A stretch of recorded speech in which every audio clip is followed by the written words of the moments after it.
Oh, I'm gonna check my mailbox today. I'm gonna check my.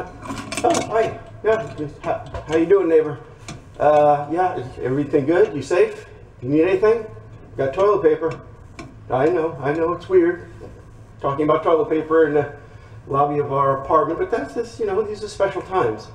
All right, well, you like the tie? Oh, yes, I picked this one out special today. I'm a teacher. It's okay. So I'm a teacher, and no, my kids, no fashion sense at all. You should see some of the boys. They actually tuck their sweatpants into their tube socks. I know that's like disturbing behavior. And some of the girls, they wear these wonderful concert jerseys, these great rock bands, but they don't know any of the members of the bands. I know, it's so frightening to me. Well, you have a good day. Thank you very much. Okay, be well.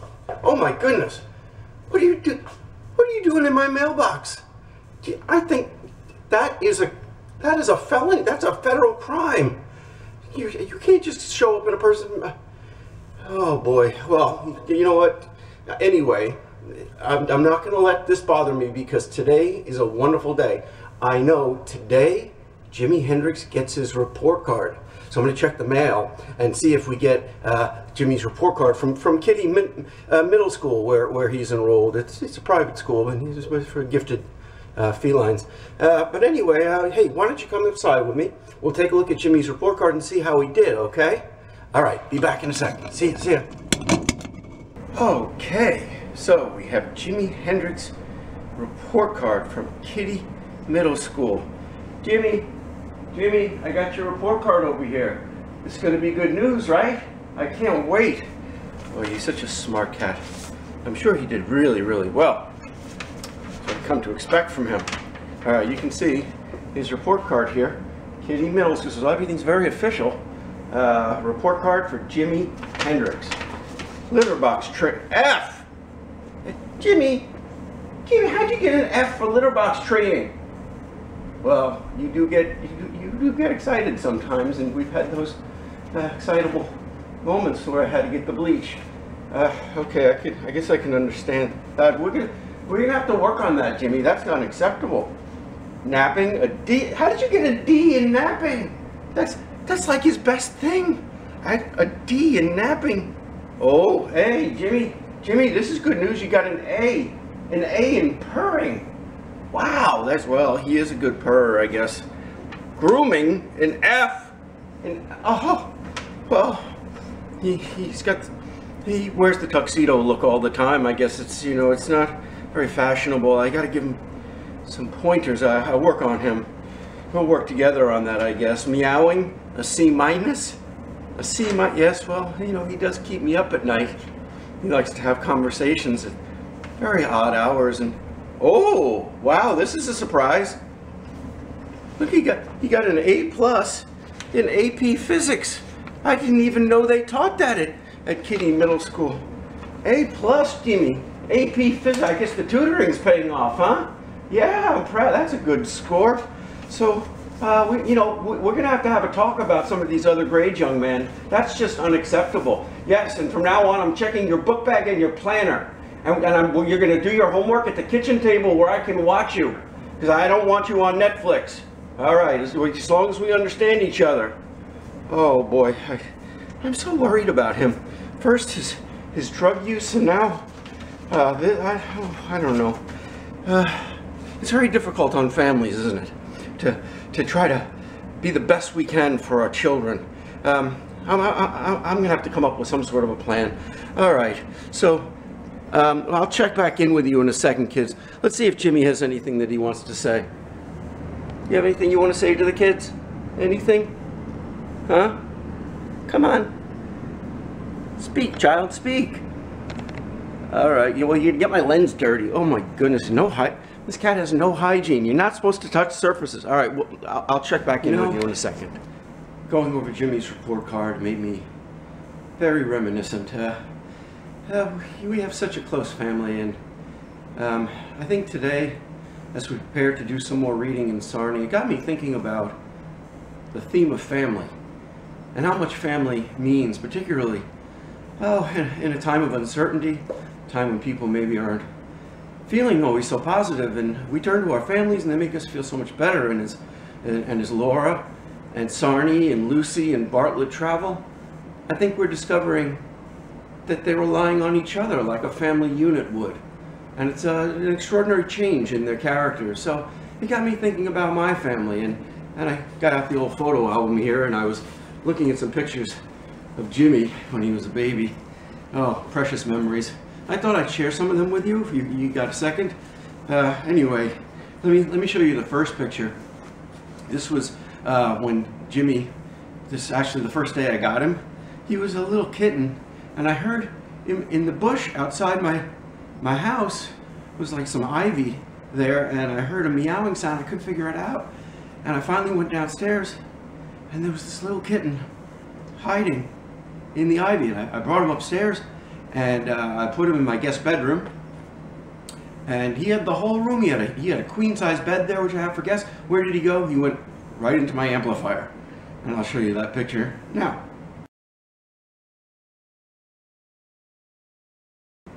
Yeah, so that's where he got his name, Jimi Hendrix. It's because the first place where he lived, basically, was in a guitar amplifier, and I happen to have a picture of Jimi Hendrix on the wall in that guest bedroom. Classic picture. So I put two and two together, and that's how you ended up with Jimi Hendrix getting his name. The next picture is Jimmy. You can see he was a very troubled kitten and very aggressive, and you can see him in this next picture with his cat toy. I'll show you that now.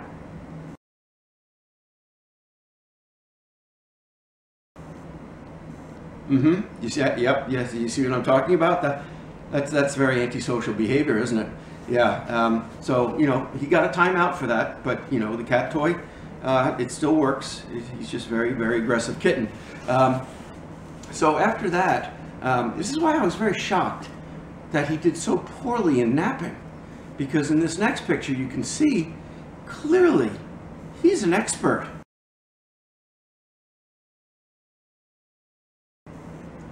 Okay, so you can see, yeah, that was on my bed, and he wasn't going to let me on there at all. That bed was all for him, and I just had to sleep on the couch that night. I don't know, but anyway, then a little bit later, I think Jimmy developed a talent for reading, and he and I used to have some conversations about politics, and oh yes, well, we would have very strong conversations about politics. And in this picture right here, he and I disagreed, and here, I'll show that picture to you right now so you can see it.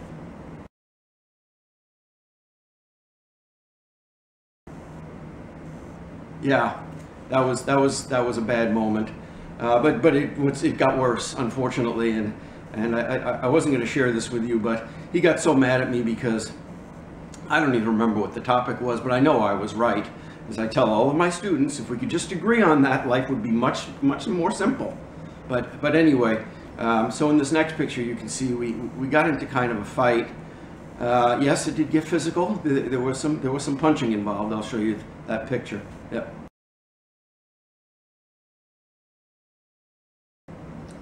I know it wasn't pretty, but we both calmed down. Nobody got hurt. So I guess. This is families fight, right? We know that. So that was, and then a little bit later, as Jimmy, he kind of got into his teenage years, and I noticed the ill effects of the catnip use, and it started to trouble me. And I'll show you this next picture. This is why you want to keep cats off the catnip. Okay? Here's the next picture. Here you go.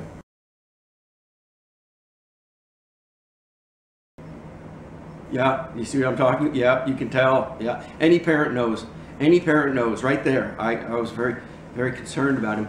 But I thought he'd gotten over it, And then, so, it was maybe a couple of years later, and I noticed his passion for reading developed, and I was so proud, I'm an English teacher and a professional English teacher. I have a license and everything. And so when I watched him reading and some really classic titles and some fun stuff like Harry Potter and things like that, I thought, all right, everything's going to be okay. And that's what this picture reminds me of. I'll show that to you now.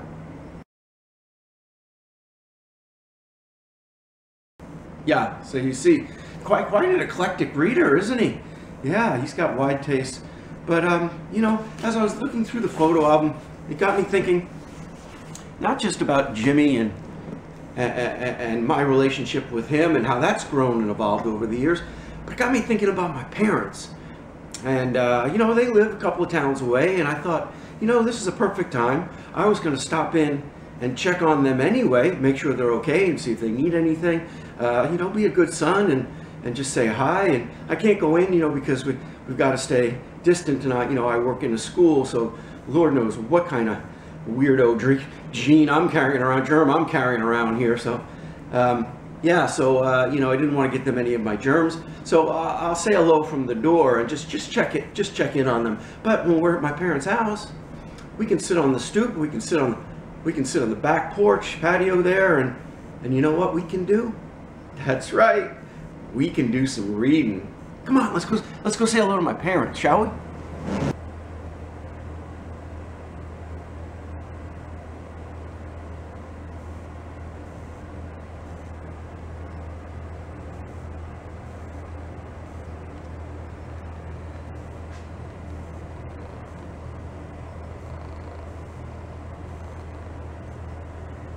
All right, so we're heading to my car now. Gonna go check on Mom and Dad. Hope they're okay. Haven't seen them in a lot of days now, so I'm excited. Get to see Mom and Dad, and it's a good time maybe to there we go, as we get in my car here. It's a good time to reflect on what our families mean to us, and how much we love them, how much they nurture and sustain us. And so I'm really excited to get to see my mom and dad today. So hang out. I'm not going to drive with you, that would be unsafe, but when we get there, we'll get to meet my parents. All right, we made it. I'm just gonna, sorry, let me turn off the radio. A little bit of Beatles here. Not that you would know who they are, but let me turn that off. There we go. And see, it's a beautiful day out today, isn't it? Just a gorgeous day. So we're gonna go over and say hi to my parents. You get to meet them. All right, so this is my mom. Everybody want to say hi to Mom? How's it going today? Great. I've come to check up on you, make sure everything's okay. We're fine. Yeah? Thank you very much. Did you go out for a walk today? It's Not beautiful. Yet, but I will. I did my 6 miles today. I'm dragging. Okay. A little low E. Do you need any toilet paper? Because I've got extra. No, You're good I on. don't. All right, just checking on the toilet paper. No, things to become an issue. I was gonna read on the back porch if that's okay. It's a little That's chilly. Okay, but you know, let me get you a chair. No, I'm fine on the stoop. That's gonna be just great. I like the tie, by the way. You got great fashion. That's really nice. Yellow submarine. Now you kids know where I get my fantastic fashion sense from. Right there, the acorn doesn't fall. So, you sure there's nothing I can get for you? You're okay? We're fine. All right, I'm not going to get too close because, you know, germs and all that. So I'm just going to take the kids to the back and we're going to read a little bit, okay? Okay. I have to talk to you for a second, though. Okay. Not my report card, is it? No. Okay. Today's theme is going to be family. So we're going to have a family conversation. I'll check back in with you in a second, kids. There's one other person I forgot to introduce you to. He's finally made an appearance here. This is my father. Say hello to the kids, Bruce. Hello, kids, Bruce. How are you doing? Any sagacious words of wisdom for the next generation, the youth? You don't want to hit them. I love your tie too. That looks really nice. Boy, I tell you, it's a fashionable family. All right, so I'm just gonna hang out and squat on your back porch for a little bit. We're gonna get into the next chapter of Sarny, okay? Not a problem. See you in a bit. Thanks for college. I appreciate it. Okay, so we're coming into the backyard now. A lot of happy memories back here. I just want to show you something. I don't know if you can see this, but I glued these rocks onto the side of my parents' house. Yeah, I know. I was a scamp. I built a climbing wall so that I could climb all the way around the side of their house, which I'm sure they appreciated. Used a chisel and epoxy resin glue, so never a lack of good judgment on my part, I guess. All right, come on, let's go back this way, and we'll take a look. We'll set you up on the stoop here, and we'll get to our next chapter of Sarny. Okay, and here we are, kids. Parents brought out a nice chair for me and a table for the camera, and we are ready to start chapter 11. Gotta get my glasses on or else I'm lost here. What a beautiful day now, huh? Sitting in the sun, reading to my students. This is so much better than the classroom, I think, you know? It's almost like we're taking a little field trip together. To my parents' house would be a little strange, but still nice to get outside. All right, New Orleans, it wasn't much. Like a lot of things, the way we suspected it to be didn't happen. I had in my mind towers rising to the sky. Don't know why. Nobody ever said it was like that, but in my brain I had it pictured like that. The war, it ended 3 days after we spent the night at the old lady's. We were traveling down the road and suddenly the soldiers around us set to whooping and hollering. We had a new escort. Miss Laura, she had another letter from another general. Lucy, she said without thinking, "You must know about every general there is, and many who aren't generals." Miss Laura said, smiling, "Yet." The officer in charge of the escort stopped and talked to the soldiers who were hollering, and then came back to the carriage. "Great days," he said, "the war is over. They've signed a peace at Appomattox." "Who won?" Miss Laura asked. "Why, we did, of course," the officer smiled. "It was a foregone conclusion, wasn't it?" "Well, of course," Miss Laura smiled up at him. "Of course it was. How could you be beaten? I was just joking." And I thought she'd have said the same thing was she talking to a Southern officer, and they had won, but I didn't say anything. The woman knew how to live in her own time and make the best of it. I'm just going to pause here for a second, get a little bit closer. I'm worried about the wind. How's that? Any better? All right. Maybe you can hear me better. Travel went better after that, and we made twice as much in a day. And in 2 more days, we came to New Orleans. Wasn't so much. And by the time we got to New Orleans, we'd been through so many towns I couldn't remember their names. Big ones and little ones. Some of them, Miss Laura, she would keep the curtains closed on the carriage. And sometimes we went through 2 towns in a day. Most of them were smoking and broken, with people trying to pick up the pieces. Finally, we came around a bend in the road, and Bartlett tapped on the side of the carriage top and said, "There's home." Miss Laura, she opened the curtains and pointed ahead. "There's New Orleans." So I looked, but didn't see much but another town on a good-sized river. River kind of curved around from the side, and the town tucked in down to the edge, and I was some excited, but not by the town. Thought on little Dealey and Tyler. They were here. Turned to Miss Laura. "When can I get my children?" She nodded. "Ah, yes. I had forgotten Mr. Shivington and your babies. Let me see. It's late afternoon now and will be evening before we get there. Shivington needs to be handled delicately. He's a fussy man, as I remember him. Doesn't he give me my children, I'll kill him where he stands." Miss Laura smiled, small, tight, nodded. "Yes, I understand, but it's possible that he doesn't have your children. He may have given them to somebody else or sold them or sent them off for one reason or another. He can't sell them. Slavery is against the law now. Done." She sighed. "Yes, slavery is illegal now. You're right, Sarny, but I'm afraid it isn't necessarily finished. There will always be slavery in some part of the world, and always be men who are willing to buy and sell people." And we spoke about this a bit. It's very sad to think, and I've asked you to challenge me on this, but throughout all of human history, I can't think of a single time period where slavery didn't exist in one form or fashion or another. And that's a very hard thought for me to process. It's a hard thought for all of us. There's something about us as a species, as a people, that we never seem to have gotten rid of this one notion. Even now, today, there are places in the world where slavery of a fashion it exists still, and we really need to learn from the lesson from this book and from Gary Paulson's historical, fictitious but historical accounts of what happened in our own country.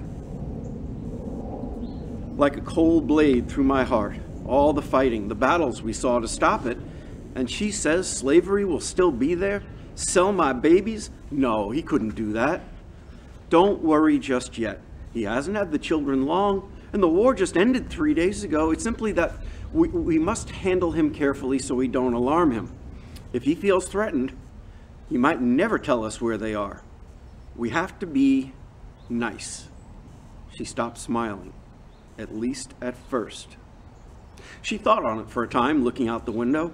I'll throw a welcome home party for myself day after tomorrow and invite him along with the others. It's short notice, but I think we can succeed. And once we get him relaxed and happy, we'll go to work on him. Can you wait 2 more days? Have to. She was smart. Smartest person I'd ever seen in trying to help me, and I'd do anything, she said, but it cut bad, deep, having to wait.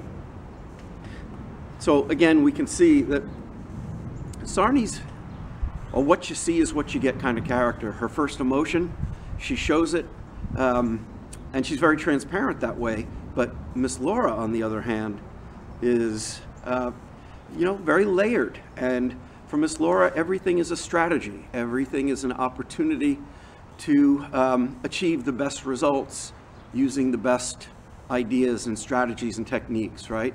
So she's kind of like a master chess player, and she's going to do her best to help Sarny get her kids back.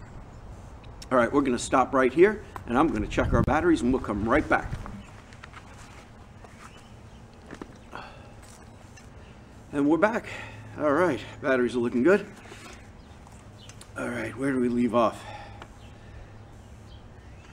Town was all noise, crowded with people, but there wasn't a sign of war. I found later that there wasn't much fighting going on here. Bartlett had to pull the carriage down to a slow walk, and it took us near half an hour to work through the streets until he stopped the horses, and Miss Laura, she opened the carriage door and stepped down. Home. I climbed out, holding Tyler too, and Lucy, she jumped down from the top. Ain't this something, she said, eyes wide, smiling at all the people walking past us. Did you ever even think on a place like this? And I had to admit it was more than the other towns. It just kept moving. People all hurrying one way or the other. On one corner there was a man cranking a box that made tinny music, and he had a tiny spit of a dog on a string dancing on its back legs to the music. Stupid, I thought. Dancing dog. What's it good for? But the man had a tin cup, and people dropped pennies in it when they walked past. I wouldn't have done it. Pay a penny to see a dog dance, but some did, and the man would smile and crank harder.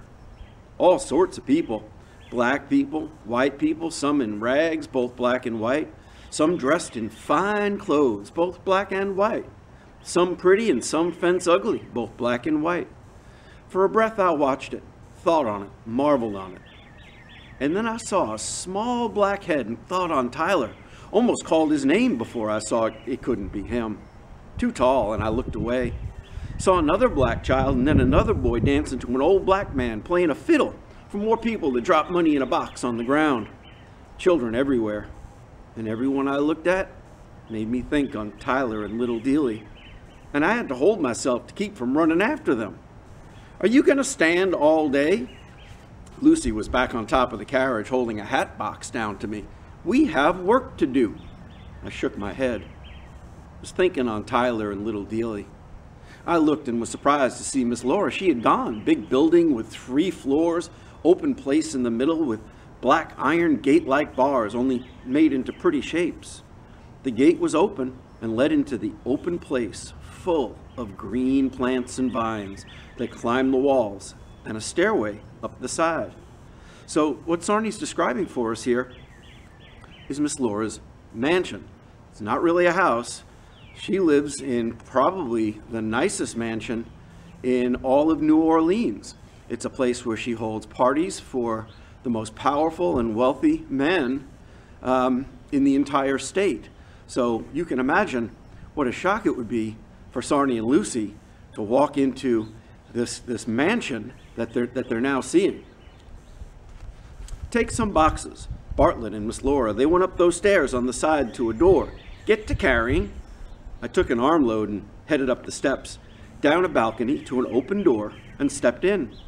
For a bit, I couldn't see much because of the boxes, but Bartlett, he was there, and he took them from me, and I looked around. Oh my. It was like, I don't know what. I didn't know on castles then. Hadn't learned on them, but that's what it was like. I was in a big room with high ceilings and paintings all over the walls, and flowered wallpaper so real you could smell the flowers, and tall windows with drapes made of cloth that caught the light coming in and seemed to glow inside. In the middle of the room was a large dark wood table, all polished and shined, except it had some dust on it. Over against the wall was a tall wooden box thing that I found later was a piano. It all took my breath away. Oh my. Miss Laura, she was standing there, holding Tyler too by the hand to keep him in one place. You like my little home? You live here? She nodded. In all the rooms? There were doors off to the side of the big room on both sides, 8 of them. Doors so tall I couldn't have reached the top standing on my toes.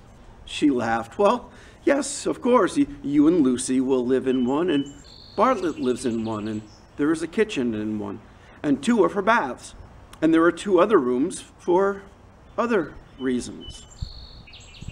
And considering we know what Miss Laura does, what her job is, we can guess how that part of the house is being used. Bath? A place to make water and clean up. I have 2 of them. One for you and Lucy and Bartlett, and one for myself. You've got a place to do your doings, I asked. Inside? Yes, dear. It's all the rage. Oh my God! A scream from the back of me, and I turned to see Lucy standing there holding a box, staring up at the room, mouth open and eyes wide. Don't be swearing, I said. Didn't you? It's just her house, I said, staying settled. But I couldn't help smiling. And ours. We've got a bath inside. It was hard not to take on with it. I never in all my days thought anything like this was real. And for me to be living in it was hard to not take on with it. Inside bath. My Lord. So, how the times have changed, yeah? But we consider what was a bath for slaves in Waller's plantation living in quarters. Maybe it was going to the river. Maybe it was a big wine barrel with water. Maybe it was somebody just with cloths. I don't know. But this is all modern and new and spectacular. And it's Sarny and Lucy's new home with their new family. Miss Laura, she went to one of the doors and opened it. Here, see? Stuff in there didn't seem real. Big copper tub with handles at one end, some kind of a seat with a hole in the top. Well, I knew what it was for, but I didn't see how it worked, where it all went. And sink with a looking glass over it. Well, what are the handles for? Lucy asked. I wanted to, but thought I'd already asked enough. Handles? Oh, you mean the faucets. Those are for water, one for hot and one for cold. There's a large tank on the roof, and water is pumped up there for the apartments. In the basement, there's a boiler that keeps it hot for the hot water faucets. You mean you just turn that handle and you've got hot water? I couldn't help myself. That's all you do? Try it. Try the one on the left. I turned it. Wrong way, of course. Then right way. Took a minute, but then it was so hot it hurt my hand. Turned it off. I never thought there could be such a thing. In the quarters, we had to heat water in the big cooking pot over the fire. Miss Laura, she held up her hand. There are no more quarters, ever. From now on, you won't speak of them. And tonight, you will both have a hot bath with French perfumed bubble soap. She left the room and opened another door. This will be where you three sleep, the two of you, and Tyler too, until we can find him a home. I looked in the door. There was a bed and a table with a chair and another kind of half bed with a back on it. She called it a couch. And an oil lamp on a table with a milky white chimney. And there was a pointed thing in a stand on the table with some dark fluid in a little jar. What's that? I asked, with the sharp end. Why, it's a pen. There's paper in the drawer of the table, and you can write letters if you wish. And Bartlett will send them for you. And we're going to stop here for a second while I change our batteries. Hang tight.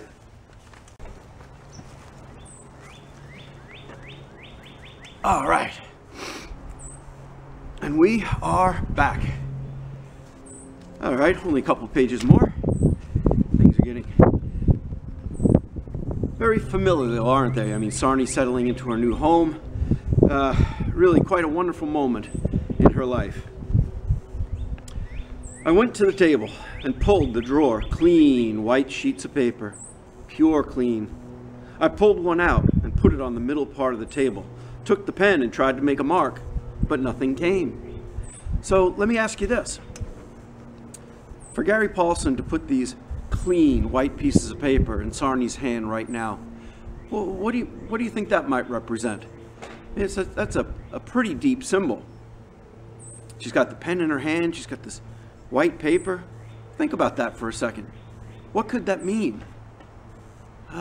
Because if you thought, and I'm just starting to think now, maybe if you thought that maybe that's her future, you know, and moving that pen back and forth, that's what we do, isn't it, kids? I mean, we pursue our hopes, our dreams, we use our talents, our skills, our passions to guide us. We have our supports along the way, our families, our friends. And now Sarny's got to think about choices. What mark is she going to leave on her piece of paper? And I think in his own way, Gary Paulson's kind of saying to you and to me and to all of us, what choices are you going to make? What marks are you going to leave on your blank piece of paper? And realize the potential of your future. Wonderful symbol. Wonderful symbol. But you have to dip the point of the pen in the ink, Miss Laura said, just a bit on the end. It's good to have good teachers and mentors on our journey, isn't it? I dipped it, black ink, black as me, and I wrote on the paper, wrote bag, in all big letters, couldn't help it, wrote bag. What is that? Miss Laura asked. It's the first word I ever learned to write, I said. First word I knew, bag. Learned to read in a pit school. Little sound, and I turned and she was smiling at me, her eyes misting. She touched my arm, and then she took me and hugged me, and pretty soon Lucy, she was there, and the three of us were hugging, and were my children there, and Delia, Knight, John, and Martin. I wouldn't ever have been happier. So I think our theme of family is really crystallized here, hasn't it? I mean, we have such a hopeful future for Sarny. Freedom is a difficult question, isn't it? It's a question that requires a lot of thinking, and it requires a lot of planning. And fortunately, Sarny's going to be able to do that, all of that, from the comfort of her new home with Bartlett and Lucy and her sentry, Miss Laura. Want to talk more on that bath.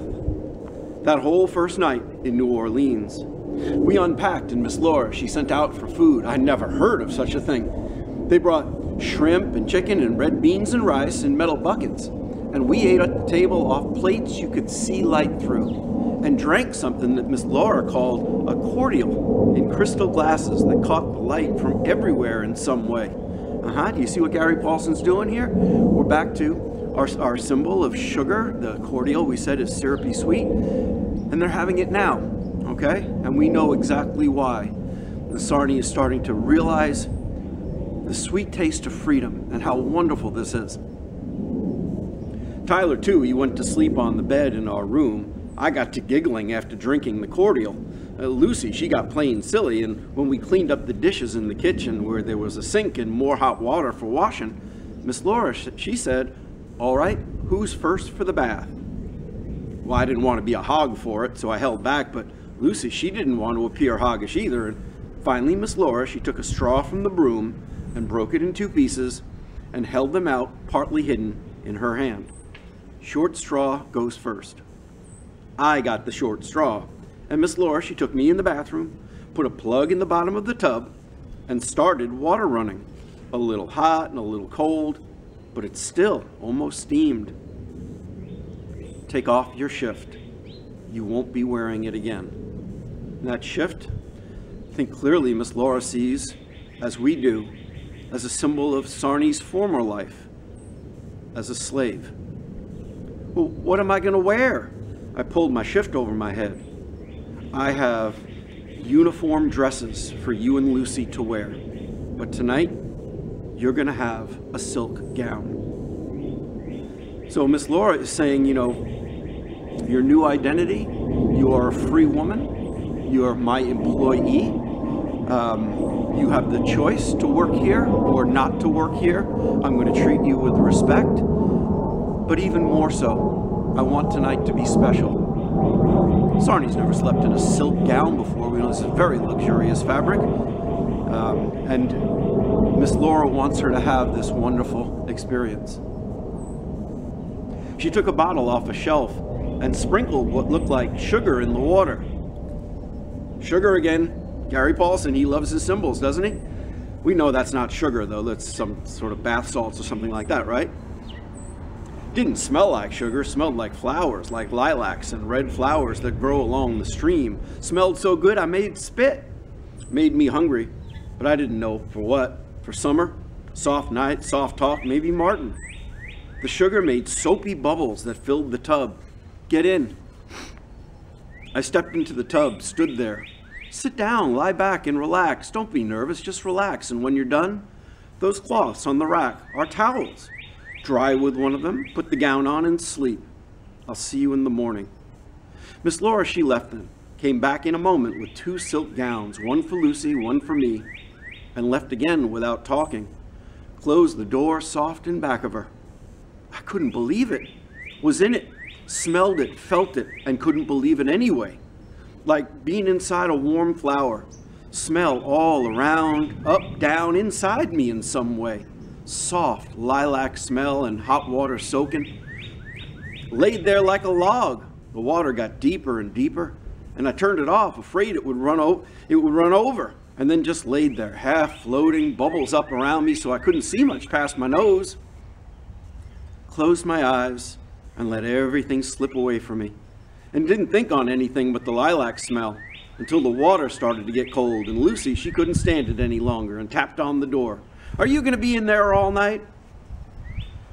So we seem to have a friend here who's been with us for the last couple of pages. I don't know what that is. Maybe it was the pelican from the other day. I don't know. He sure is loud. Oh, I see it. You can't see this, but I see it. It's like a canary, one of those red canary bird. Beautiful bird. Sir, I'm trying to read to the children, if you would. No. Don't be frightened. I'm a professional English teacher. It's okay. Did you see the tie? Okay. Have a good day. Wash your hands. Yeah, he's not going to go away. We'll make do. We'll make do. So I want to put one thought in your head as Gary Paulson has made this bath such an important part of the chapter. When we saw the movie Night, John, there was a scene in that movie where the preacher takes Sarny to the river. Do you remember why he did that? Could there be a connection here? I want you to think about that a little bit as I read the rest of this chapter. We're almost done. I dried with a towel and put the silk gown on, so soft it was like more bath. Dried my hair and let Lucy in, showed her what to do, started her tub, poured in some sugar and told her about drying with the towel and the gown, and went to my room. Had it in my mind writing something. White paper waiting, pen and ink right there. Had a thought on writing a letter to Dealey, telling her about things, knowing she couldn't read it because she was dead didn't change it. Had in my mind, had in my thinking to write to her anyway, but I slid into the bed under the covers next to Tyler too. Lucy, she said she'd sleep on the half bed, where Miss Laura, she had laid some blankets, and there wasn't anything else I could do but sleep. Soft, hot water, soft smell of flowers still on me, soft silk of the gown next to my skin, and soft feeling of fine sheets on the bed. And there wasn't anything for it but to sleep. And so I did. And when I woke up, it was a whole new world. All right, kids, that was fun. We're going to say goodbye to Mom and Dad now. Yep, they still got their nice ties on. Bye. Say goodbye to the students. It was a pleasure. Thanks for inviting us to your home. Very well. Always dress formally for dinner. Will do. You guys be good and have a nice night. Have a nice night, everyone. All right. Bye-bye. Okay, kids, I just wanted to finish up this video by saying to you that tomorrow, which will be for you Tuesday, there won't be another reading video. I'm going to instead try to introduce you either all together or in part to our next unit. We have the argument essay. It's posted, it's on my calendar for Wednesday. During these times, I don't know, deadlines are not so important to me, and I don't want them to be a stressor for you, and I certainly don't want us to be thinking about grades at this time. But I think it's important that we do have some good work that we can do that's going to keep us connected to our English 7 curriculum, and that's going to make sure that we're moving forward with our education, doing the best we can with what we have. I mean, that's the name of the game now. So let's not worry so much about deadlines and all that, but I thought it'd be good to start the next unit. Now, this would be a unit normally that we would be doing in the library. That's not going to happen, so we can, we've got the internet. We'll use the internet for this unit. It's a research unit. It'll work out fine. I just need to prepare some things and tweet them for you, and I'll be able to do some videos like this where I get to introduce the unit so it makes sense to you, and then of course if we need extra help we can do that through email. So I'll leave you with that thought today, and as I think about families today, as I was driving home from my parents' house, I suddenly was very angry with myself because I forgot to tell them that I loved them as I left. I was leaving in such a hurry. So I know they're watching this video, so I'll say it now. Mom, Dad, I love you. Thanks for inviting us over to your house today. It was a lot of fun. I'll say this to all of my students. To all of you and your families, be safe, be positive, be healthy. Say I love you to Mom and Dad, kids. It means a lot to them. And be very proud of our Manhasset community during these very challenging times. And of course, as always, no handshakes, but everybody dab. So, Jamie, anything you want to say to the kids? Oh, that's nice. What about to me? Anything you want to say to me? Huh? Thank you, Jimmy. I love you too. See you next time.